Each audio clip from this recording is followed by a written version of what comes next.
तो बच्चों mental math कक्षा 6, मैं हूं हरी सर और आप सभी बच्चे देख रहे हैं आपका अपना YouTube channel math with Hari sir special Hindi medium के बच्चों के लिए।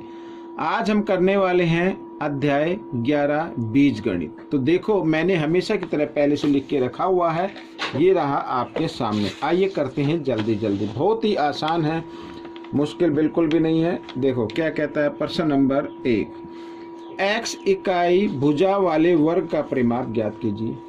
ठीक है, भुजा की लंबाई जो है वो x इकाई है और भुजा का परिमाप क्या होता है मैं आपको बताता हूँ। भुजा का परिमाप होगा, ठीक है, वर्ग का परिमाप, वर्ग का परिमाप होता है 4 गुना भुजा। ठीक है, ये होता है, लेकिन 4 गुना भुजा कितनी है x इकाई, तो परिमाप क्या हो गया 4x इकाई। ठीक है, ये आपका आंसर बन गया, बहुत ही आसान है। आइए प्रश्न नंबर 2 कर लेते हैं।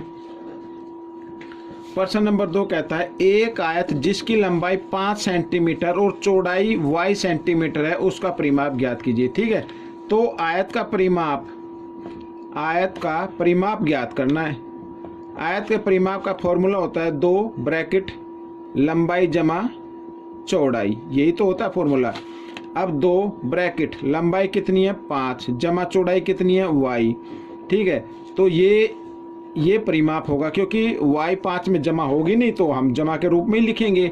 अगर आप चाहे तो इसको 2 से गुणा करके जरूर लिख सकते हैं, 2 पंजे 10 और इधर 2 को y से करेंगे तो 2y, इस तरीके से। तो बच्चों ये आपका आंसर आ गया। ठीक है, सेंटीमीटर। ठीक है, ये आ गया। तो अब हम करेंगे प्रश्न नंबर 3। तो प्रश्न नंबर 3 क्या कहता है, देखो ये भी आसान है।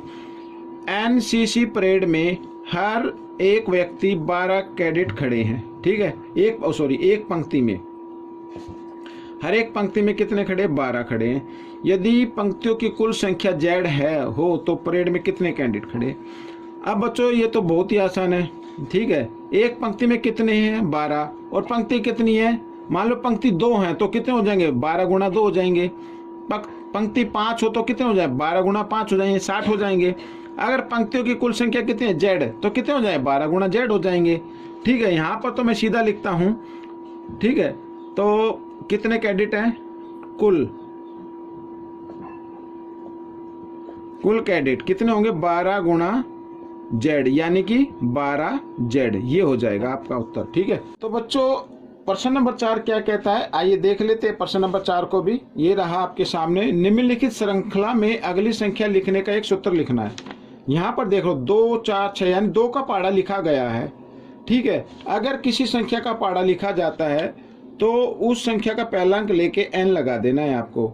ठीक है, तो इस फॉर्मूले से आप कहीं तक भी अंक लिख सकते हैं। ठीक है, तो अब नीचे देख रहे हैं, नीचे 5 का पहाड़ा है, 5 10 15 20, तो इसमें क्या आ जाएगा 5n आ जाएगा। ठीक है, समझ में आ गया। अब रहा ये दूसरे में 3 7 11 लिखा हुआ है। ठीक है, अगर हम इसमें लिख दे 4n, ठीक है, 4n और घटा 1। ठीक है, अब देखो या तो घटा का निशान आएगा या फिर कोई संख्या ऐसी हो सकती है उसमें जमा का निशान भी आ सकता है। तो इस तरीके से आप इसको कर ले। अब n की जगह आपको नेचुरल यानी प्राकृतिक संख्या लिखनी है तो आपकी ये श्रृंखला बनती चली जाएगी। ठीक है, अब जैसे मान लीजिए यहाँ पर ये मैंने लिखा 4n, n की जगह आप 1 रखें, घटा 1, 4 एकम 4 और 1, 4 में से 1 घटा दे तो कितना आएगा 3 आएगा। अब 4 की जगह अगर 2 रख दे, 4 दूनी 8, 8 में से 1 घटा दे तो कितना आ जाएगा 7 आ जाएगा। ये रहा। ठीक है, तो इस तरीके से प्रश्न आपका हल हो गया। प्रश्न नंबर 5 कर लेते हैं। ये रहा आपके सामने प्रश्न नंबर 5। तो प्रश्न नंबर 5 क्या कहता है, देखो एक रंगोली में प्रत्येक पंक्ति में 6 बिंदु हैं। ठीक है, एक पंक्ति में कितने बिंदु हैं 6 बिंदु हैं। यदि पंक्तियों की संख्या Z हो तो कुल कितने बिंदु होंगे। तो बच्चों वही आसान है जैसा अभी किया था प्रश्न नंबर 3 में, बिल्कुल वही करना है। तो जितने बिंदु हैं ना उनको गुणा कर देना है Z से, जितनी पंक्ति हो, और 6 को Z से गुणा किया, आ गया 6Z, तो कुल बिंदु कितने होंगे 6Z होंगे। ये आपका उत्तर बन गया। प्रश्न नंबर 6, यदि P इकाई के सम अष्टभुज का परिमाप को व्यक्त कीजिए। अब अष्टभुज में कितनी भुजा होती है 8 भुजा होती है। कितनी होती है 8। तो यहाँ पर लिख देता हूँ मैं पहले अष्ट बहुभुज का परिमाप। ठीक है, तो क्या होगा, अब भाई जितनी भुजा हैं, भुजा कितनी है 8, और जितनी लंबाई है उनको क्या कर दे, गुणा कर दे। भाई भुजा है 8 और एक भुजा की लंबाई कितनी है p, तो 8p इकाई हो गया बच्चों, ये आपका उत्तर बन गया। ठीक है, प्रश्न नंबर 7 कर लेते हैं। प्रश्न नंबर 7 भी आसान है। मनोज ने टी चॉकलेट अपने मित्र राज को दी और उसके पास 6 शेष बच गई। मनोज के पास कुल कितनी थी, भाई 6 बची ना उसके पास, और जो उसने अपने मित्र को दी उसके अगर उसको वापस ले ले तो कितनी हो जाएंगी, टी जमा हो जाएंगी। तो यानी उसके पास कितनी थी, 6 जमा टी, या आप बोल सकते टी जमा 6। ठीक है, तो दोनों में से एक आपका उत्तर बन गया। प्रश्न नंबर 8 क्या कहता है, एक समद्विबाहु त्रिभुज के परिमाप को व्यक्त कीजिए।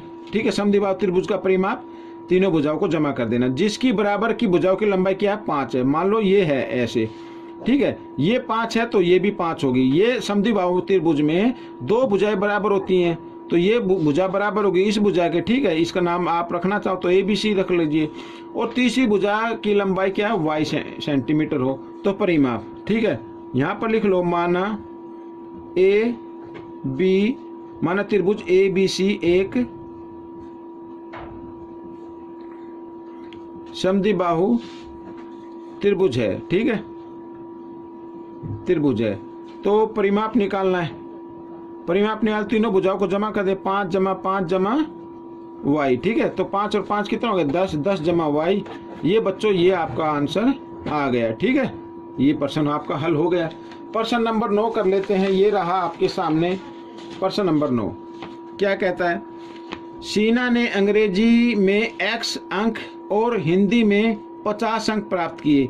हिंदी में तो x किए और हिंदी में अंग्रेजी में x किए, हिंदी में 50 किए। तो दोनों विषय में शीना ने कुल कितने अंक प्राप्त किए, तो दोनों को जमा कर दो भाई। ये कर दिया जमा, ये आपका उत्तर बन गया। बिल्कुल आसान है। प्रश्न नंबर 10 क्या कहता है, देखो, आशु एक पृष्ठ को y घंटों में लिखता है, तो 10 पृष्ठों को कितने घंटों में लिखेगा, तो एक को y में लिखता है तो 10 को कितने में लिखेगा, तो 10 y में लिखेगा। भाई 10 को y से गुणा कर दो, इतने घंटों में लिखेगा। ठीक है ना, 10 पृष्ठों को कितने घंटों में लिखेगा, यहाँ पर 10 पृष्ठों में कितने घंटे लिखा। एक बार मैं देख लेता हूँ ये प्रश्न क्या है एक्चुअली में। ठीक है, तो थोड़ा सा कंफ्यूजन हो गया।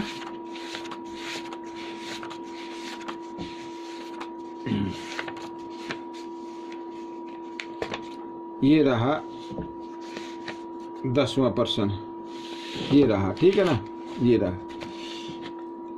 आशु एक पृष्ठ को y घंटों में लिखता है, तो 10 घंटों में कितने पृष्ठ लिखेगा। बिल्कुल ठीक है, 10 घंटों में कितने पृष्ठ लिखेगा, ये है बच्चे। 10 घंटों में 10 y लिखेगा, ये पृष्ठ नहीं है। 10 घंटों में कितने पृष्ठ लिखेगा, ये है। तो कितने लिखेगा बच्चों, 10 घंटों में 10 y पृष्ठ लिखेगा, ये पृष्ठ लिख देते हैं। ठीक है, तो बच्चों ये आपका उत्तर बन गया।